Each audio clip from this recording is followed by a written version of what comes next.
Yo guys, what's going on? This is your late match review the day after Chelsea beat West Ham 2-1 at the bridge. We're winning in the London derby, collecting 3 important points.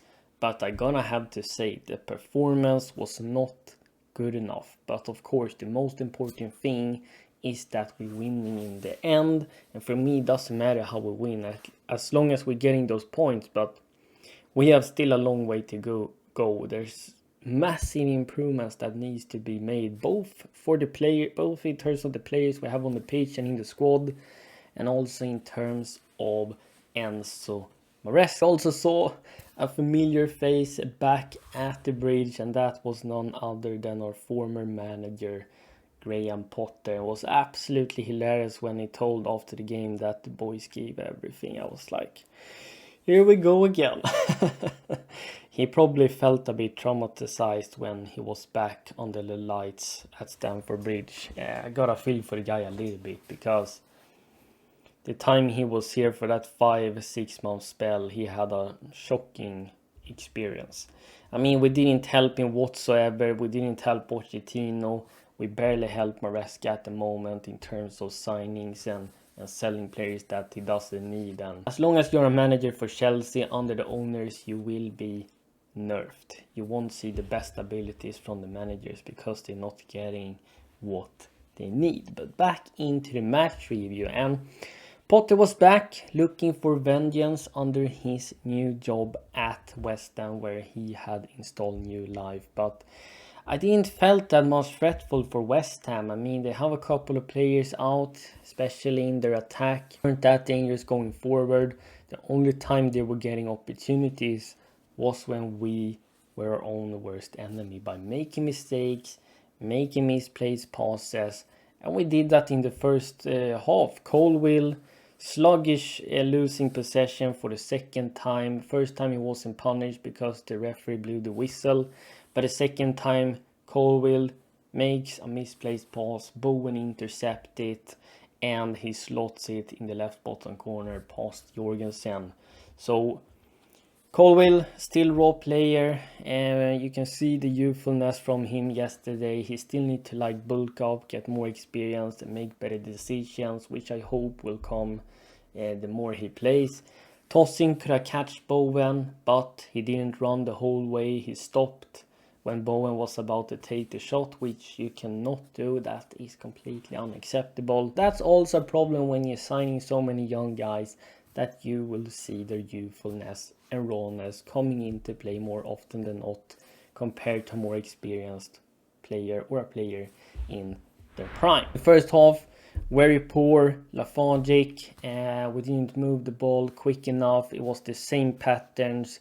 We were always trying to go through the compact West Ham defense instead of having movement, changing position, attacking half spaces. We had a few decent chances on counterattacks from Noni Madueke, Jackson and Sancho. And the opposition is allowed to drop back, have a lot of time to drop back into their shape, and we're not moving the ball quickly enough. We become so easy to defend against and so predictable. Going into the second half, 1-0 down, I'm thinking what is going on? Where is the urgency? Where is the tempo? Where is the desire to win?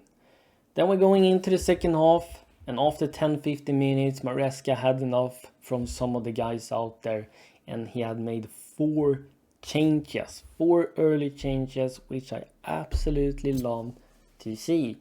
Neto came in and Nkunku came in, as well as Chalobah and Marku, and he's shifting the shape a little bit. For the first time ever on the Maresca, we see fullbacks overlapping. Oh, I forgot, we brought in Gusto as well.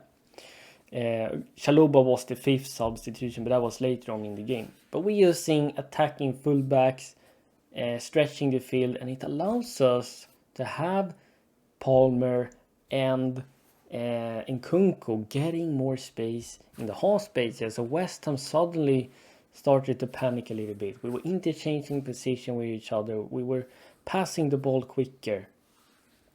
And we stopped spamming crosses as much, because I'm so sick and tired of us spamming crosses to players that cannot take advantage of them, because we don't have any player that is good in the air in our attack. But yet Maresca persists that we're gonna spam crosses. We did that a little bit, but we tried to take more shots. Cole Palmer got in so many fantastic opportunities.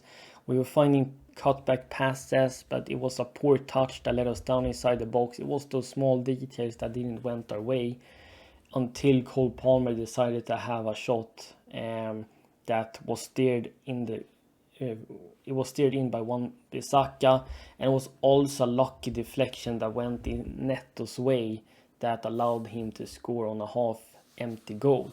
So we were a bit lucky, we had the fortune on our side, but I felt like Maresca's decision and us changing the attacking patterns and tempo helped us put West Ham under massive pressure. They were in so much pressure that basically their backline was sitting in their goalkeeper's knee.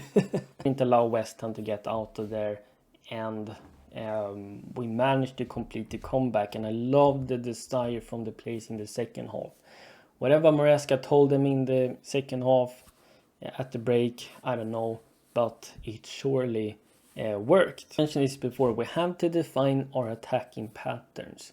If we don't have an aerial threat, if we cannot succeed with our crosses, then why are we continue to spamming those?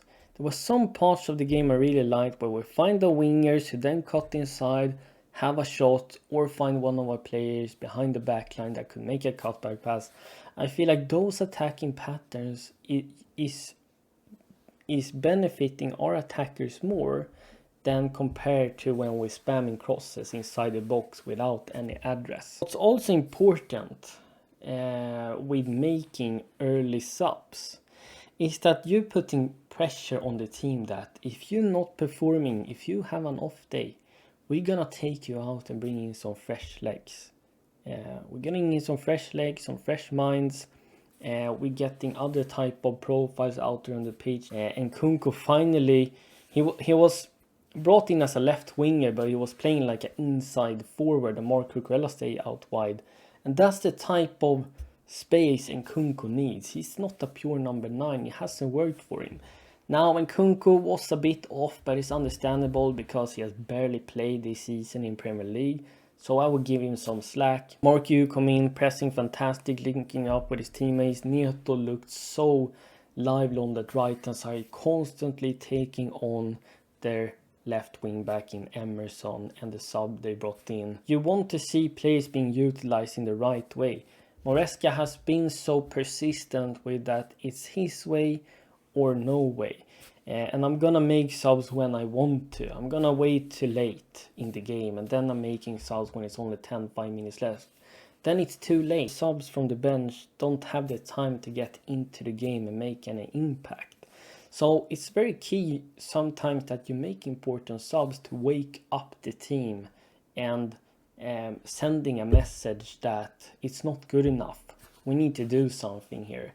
It also allows the players that have been subbed off to reflect on what went wrong, get a little break, improve in their training ground, and do better next time when they're getting the opportunity. So I would love for Maresca to continue making early subs, fair play to him, and also be brave and be flexible. Make some tweaks that benefits the player. Your way has made us stall in the current moment. We have hit a wall. We need to get through this rough patch of form. And we can only do that if you have maybe a plan B, if you're tweaking things so it suits our play more and we're becoming more unpredictable. So fair play to Maresca. I hope he keeps this up. My man of the match of the game could have been Cole Palmer, but I'm going to give it to Moises Caicedo because he was our backbone in this game. He was bossing that midfield. West Ham could not get through him, and Caicedo was winning all his interceptions, tackles, making blocks, fantastic in possession, very positive performance.